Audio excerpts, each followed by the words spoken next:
رات آئی 9-10 محرم الحرام کی رات۔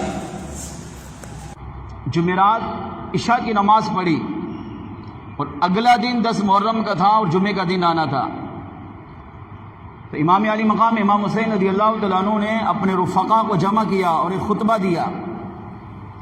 آپ نے ارشاد فرمایا کہ اس کا مفہوم یہ تھا، تم لوگ یہاں سے چلے جاؤ، کل صبح 10 محرم الحرام ہے، قیامت صغریٰ یہاں پر قائم ہوگی، یہاں میدان جنگ سجے گا اور لوگ اپنی جانوں کے نذرانے اللہ کی بارگاہ میں پیش کریں گے، یہاں سے بچنا ناممکن ہے۔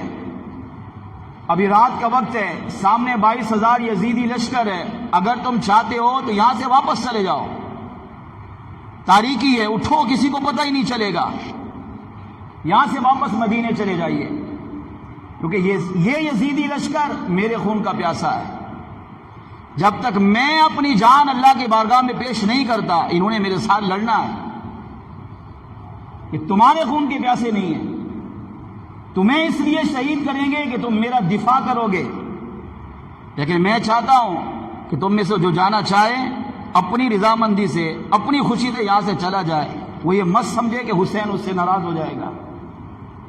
امام علی مقام امام حسین رضی اللہ تعالیٰ عنہ نے ان کو اجازت دی، رخصت عطا کی، آپ چلے جائیے، میں نے ان سے لڑنا ہے اور میری شہادت کے بعد یہ کسی کو شہید نہیں کریں گے، کیونکہ ان کا اصل مقصد مجھے شہید کرنا ہے۔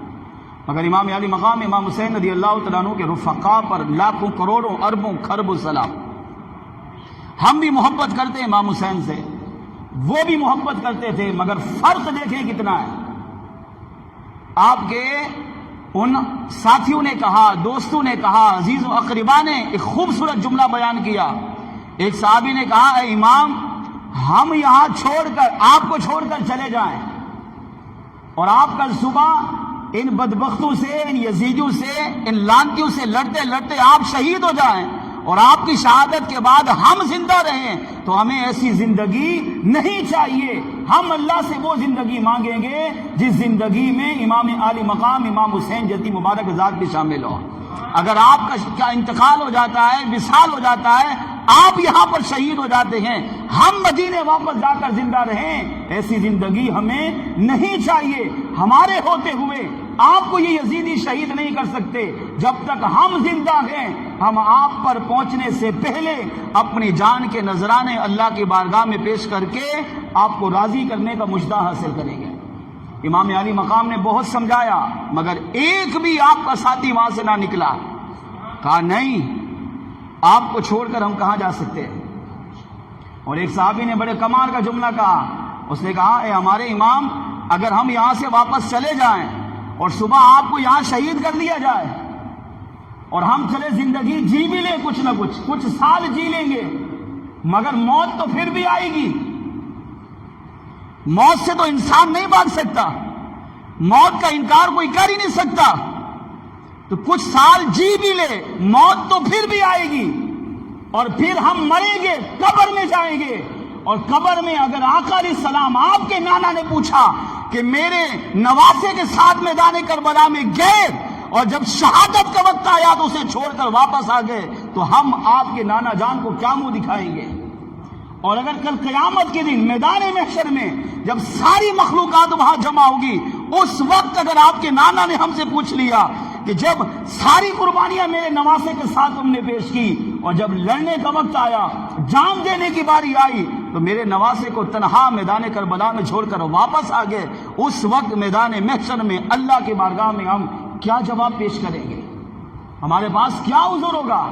لہذا ہمیں، اگر آپ کو چھوڑ کر جاتے ہیں تو قبر میں بھی رسوائی، آپ کو چھوڑ کر جاتے ہیں تو قیامت میں بھی رسوائی ہو سکتی ہے، اور آپ کو اگر چھوڑ کر جاتے ہیں تو ہمیں ایسی زندگی چاہیے ہی نہیں جس میں آپ کی مبارک ذاتی نہ ہو۔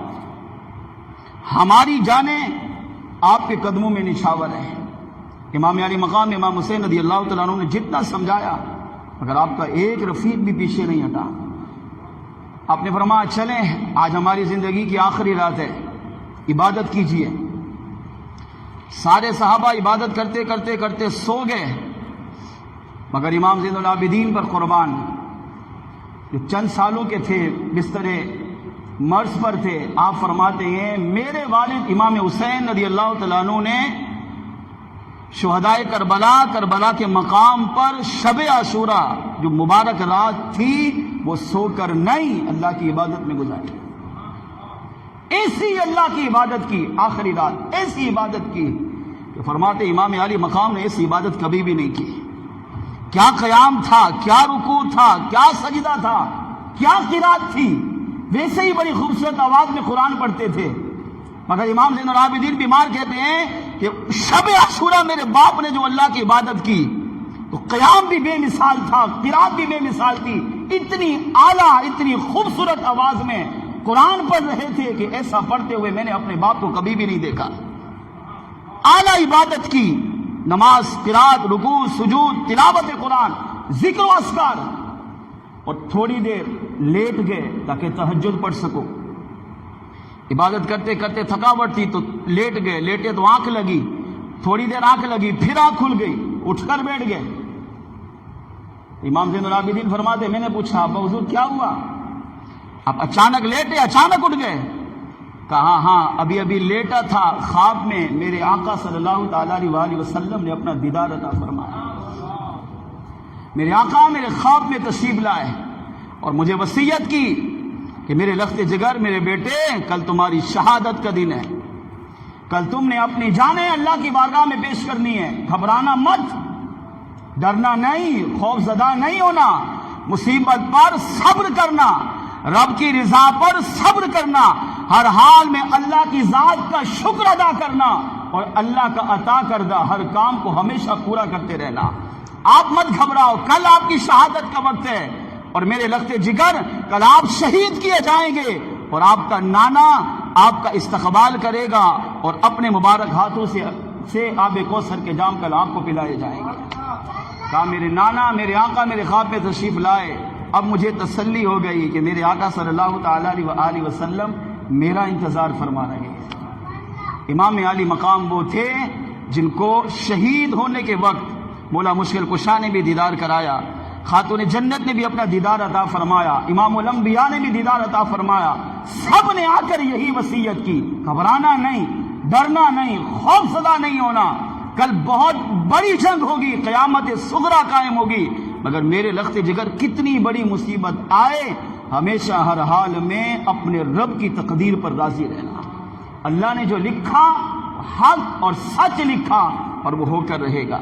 اس سے ہمیں یہ پیغام ملا کہ ہم امام علی مقام کے چاہنے والے ہیں، ان سے پیار کرتے ہیں، اہل بیت سے محبت کا دعویٰ کرتے ہیں، محبت بھی کرتے ہیں، ہم بھی ان سے عقیدت مند ہیں.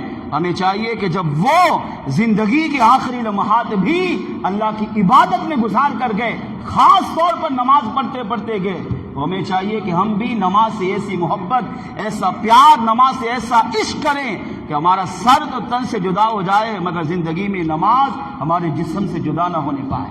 دوسری بات یہ سیکھنے کو ملی کہ امام علی مقام کو خواب میں امام الانبیاء نے بھی، مولا مشکل کشا نے بھی، خاتون جنت نے بھی آ کر یہی دس دیا، اللہ کے ہر حکم پر عمل کرنا، اللہ کی عطا کردہ مصیبت پر صبر کرنا، اور جو بھی معاملہ پیش ہو جائے ہر حال میں اپنے رب کا شکر ادا کرنا.